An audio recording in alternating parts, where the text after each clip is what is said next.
Hello everybody, my name is Simran. I make videos on lifestyle, culture, and advice, and today we're talking about a very interesting topic, which is living at home in your 20s. I'm 26 years old and I'm still living at home with my parents, and after doing a quick little poll on my Instagram, it turns out that a lot of you are actually in the same boat. There's a million reasons why people are choosing to live at home, or not even choosing, being forced to live at home with their parents, and some of them include the pandemic, obviously, right? Tons of people moved back home with their families once the pandemic hit. Another reason is it just makes financial sense for you to live at home. Hello, the housing crisis, this is a real thing. Many people cannot afford to buy a home without generational wealth, and that is the reason why a ton of millennials and Gen Zers aren't able to purchase a home. Familial financial support is another reason that you could be living at home, as in, like, the household requires multiple incomes in order to make a household run. Also, caregiving. Some of you may be taking care of your parents if they're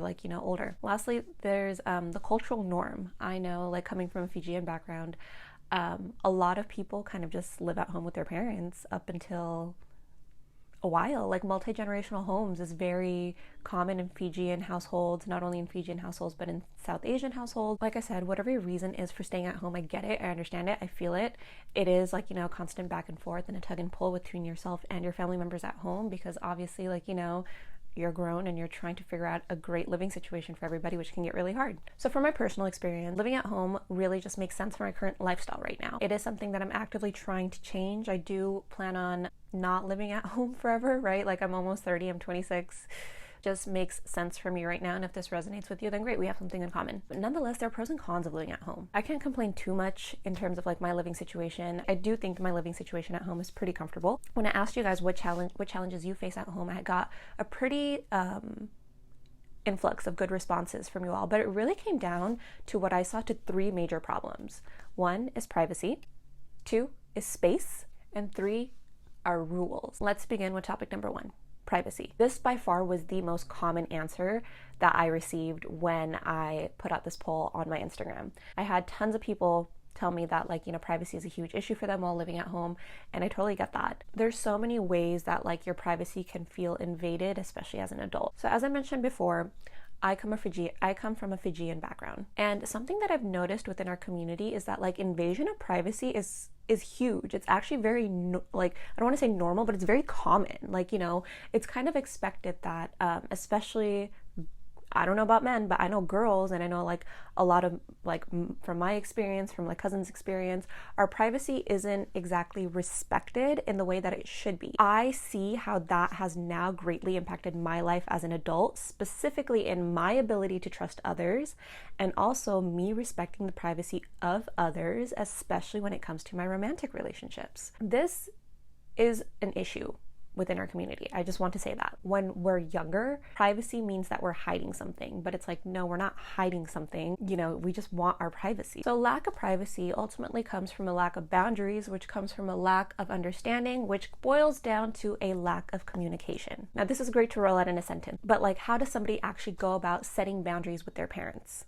That is the golden question. How do you set healthy, respectful boundaries with your parents so that you can have a healthy co-living situation? This is how you begin to communicate how you feel. I know. Crazy, right? Now, I understand that this can be super hard in some households, especially in brown households where we're often not told to communicate our feelings ever, or if we do. Oh, I've been told many times that I'm too emotional by everyone in my family, but I'm okay with that. I would rather just over communicate and be emotional and show you how I feel than not. But that's me. But it is very hard to talk about our feelings, or especially how someone has hurt our feelings, even if they're our parents, especially when we're grown, especially when everybody's an adult, right? It's a very different sort of relationship that you have to navigate through. The way that I started to handle this is that instead of pointing out where I felt somebody else was wrong, or somebody else didn't do something, I began to take that, and I thought about, if something upsets you and you're able to kind of just take in that moment and kind of be okay, yo, I didn't like that. Have I done this before?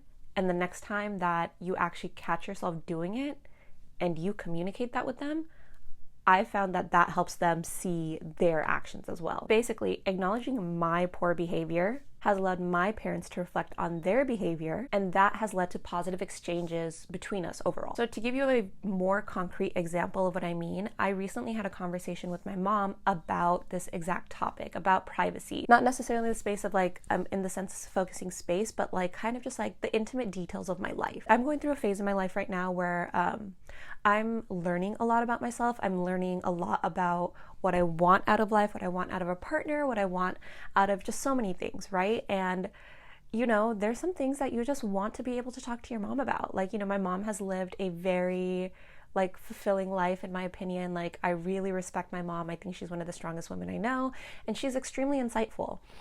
My issue is sometimes I feel like I cannot tell my mom something without her going and telling like the priest or something like that, which has happened. Okay. So talk about invasion of privacy there. Once I explained to her that like, hey, like, you know, having a relationship with you is very important to me. Me being able to come to you and tell you intimate details of my life, knowing that it just stays between us, is important to me.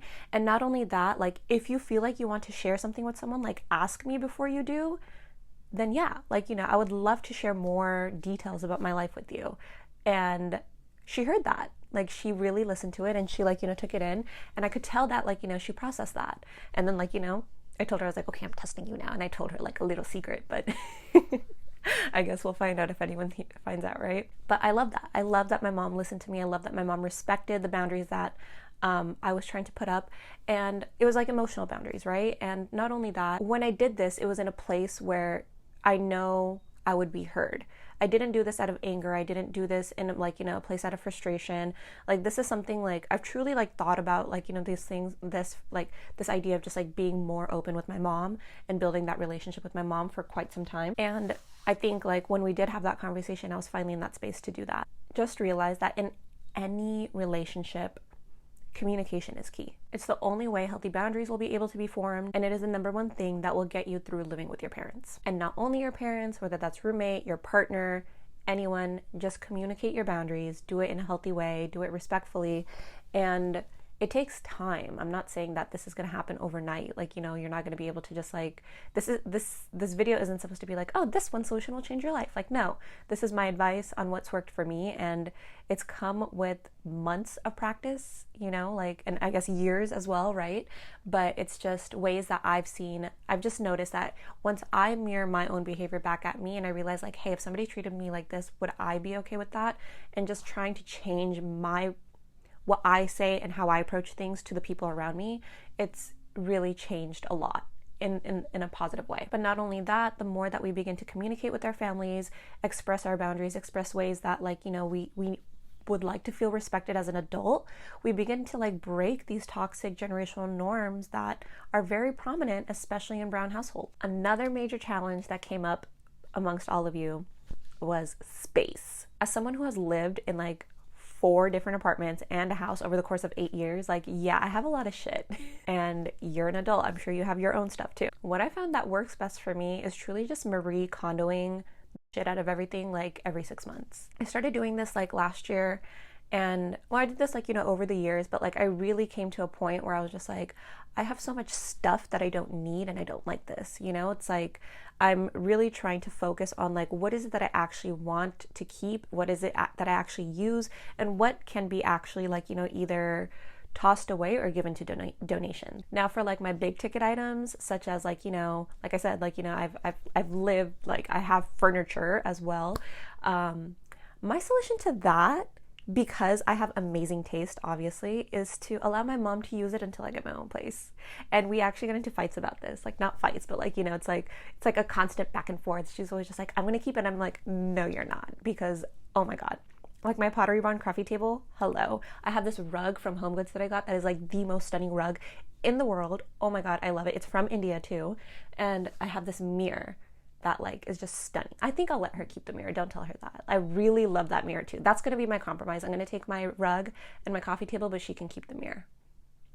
Okay. Anyways, so yeah, that's how I go about it. There's something very distinct about like, you know, just physical storage, as in like, oh, I don't have space to put my stuff, versus I don't have a space that feels like it's my own in this house. Oftentimes we are limited to our room, and when we do have a lot of stuff, it does feel like even our room isn't a place that feels like it could be ours, right? So this is also why I'm a huge fan of just like, you know, getting rid of things and doing this on a frequent basis, because one, it's just a good life skill to have. Like, you know, decluttering is a really good thing to have. It's amazing for feng shui. It's amazing for like your mind and your mentality. I will say that, like, you know, clutter is like your mind's manifestation.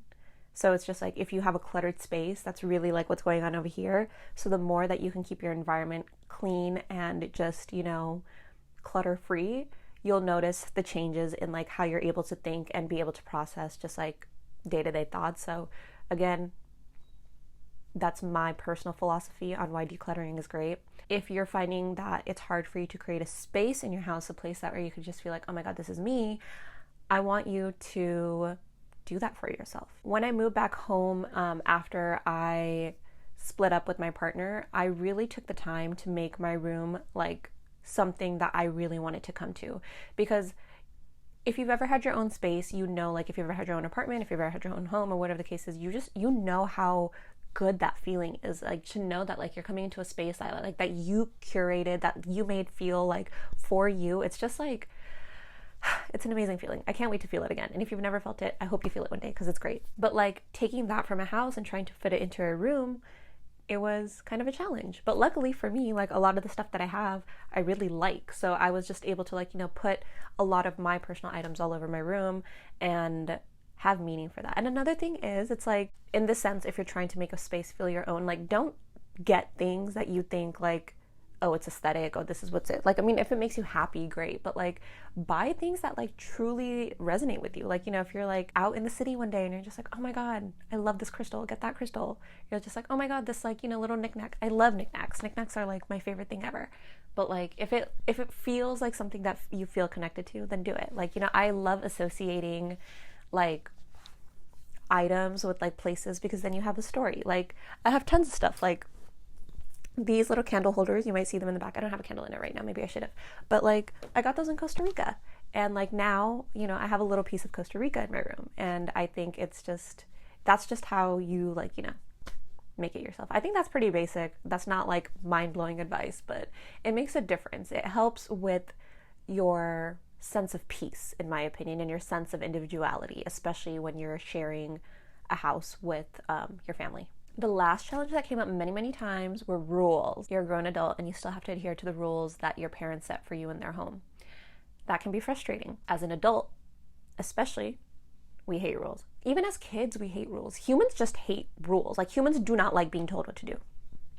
That's that. When we're in a situation where we're grown, we're making our own money, maybe even contributing with bills, that might be hard to kind of just like adhere and swallow to like the idea of rules, right? Now, for me personally, the rules in my house are pretty not strict. Like, I think that, like I mentioned, like I do really enjoy the living situation that I have at home. I do still get the questions though anytime I step out. Like, you know, I can do whatever I want, but like, best believe it's going to come with a million questions, right? Like, there's definitely been times when I was just like getting the keys and like, you know, just stepping out the door, and all of a sudden it's like, where are you going? It's like, bro, chill, to the driveway. I'm just getting something out of my car. I do understand that it's not coming from like a control perspective. It's really just coming from like a concern and safety perspective. But that doesn't mean that it's like not, it's just annoying, right? Like, I don't know. It's just like, you're an adult.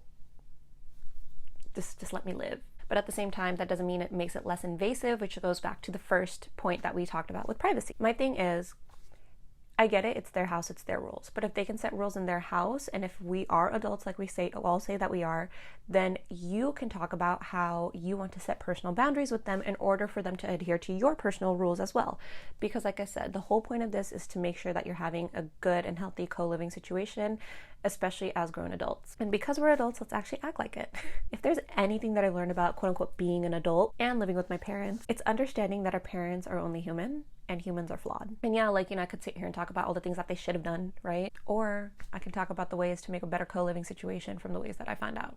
I'm coming from a place where I'm giving this advice because I really do value the relationship that I have with my parents, continuing to have a healthy relationship and building on that healthy relationship and addressing issues that have come up, not only like, you know, as an adult, but over like, you know, my childhood, is something that I actively work on with my parents because that is important to me. If you found this helpful, I hope you give this video a thumbs up. If not, then that's totally fine. But I will see you next week with another video. So take care.